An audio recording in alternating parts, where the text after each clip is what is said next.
I'm standing here outside the Athletes Village where media is not usually allowed. But for today, we get a one-time look at where the athletes go to relax. Let's go take a look. Nutrition is one of many things that help an athlete perform at an elite level.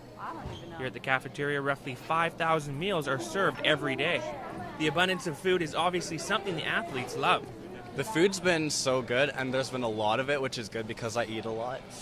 So, yeah. Now, with sport comes injuries. The polyclinic in the village has been busy tending to these athletes. We see roughly 50 to 70 injuries a day for therapy, and some of those are acute, and many of them are actually older injuries that have maybe flared up a little bit with their activity. These athletes are obviously very busy, but that doesn't stop them from having a little downtime in the athletes' lounge. This is their sanctuary. It's one of the only places that is 100% secure for participants to come in and to just kind of get away, from whether it's their parents or just people trying to trade pins with them or whatever. They can come here and kind of just relax and get away. And some people are doing homework, all kinds of stuff. So. Here inside the athletes' lounge, where the players come after their events and after a hard day's work, they can do anything from playing video games to some yoga, or just come here and lounge. Austin Good for Canada Games TV today.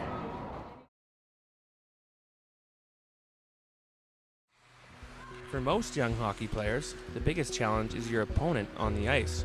But for Bobby Stropel, it was her heart. Take me back to the tryouts. You felt something wasn't right. I didn't feel right, and going into the game, it was definitely something different. Like with my heart and stuff, like it's happened a few times before, but it never happened as serious as it did during the spring camp. And I saw the trainer, and I couldn't even speak because my heart was going so crazy. Was the thought in the back of your mind like, I might not be able to play hockey ever again? That was definitely one of my biggest setbacks for me. For the past 4 years, I've been working to try to make Canada Games, and then all of a sudden I had this setback with my heart, and I'm like, no, I need to keep going. It'll go away, I can deal with it later. 5 days after the surgery, you were back on the ice. I can honestly say I've never been so nervous in my life. That first game, I was like, what if something happens? What if something completely goes wrong, or they messed up the surgery? You get the phone call that she has made the team, and you called her. One of the things that stood out to him, and that makes me really proud, and see, there I go. Just 1 second. It's good that it's not live. When she came back, just 1 sec. He was impressed.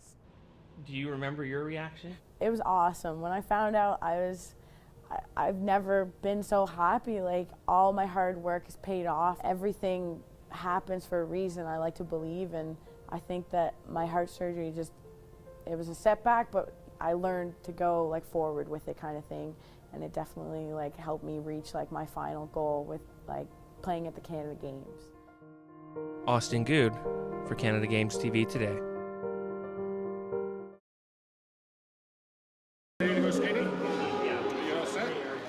Coquitlam dad Ellis McLean and his son James are hitting the ice instead of the books in the midst of the teachers' strike. Lots of sports, golfing, swimming, tennis, skating, and soccer.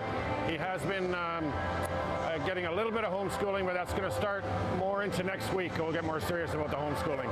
Many parents have been put in a bind trying to find somewhere for their kids to go while the strike lingers into the second week of the school year.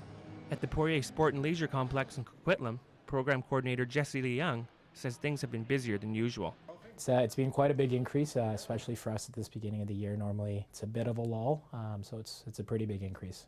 Lee Young admits that it has been a bit of a challenge with the increase in numbers. It's adding more things onto the plate at a time of year when we've already got other things on the plate. We still have things that we're finalizing with our winter lessons and our programs that they need to be in the computer for next Monday, so that's getting pushed a bit later and a bit later. Although Ellis and his son James have been able to relish their time together, there is reason for concern. I believe the current government was elected on a mandate of fiscal responsibility. I believe the union demands are way too high, and they got to come back to reality before they're going to be able to get this thing done with.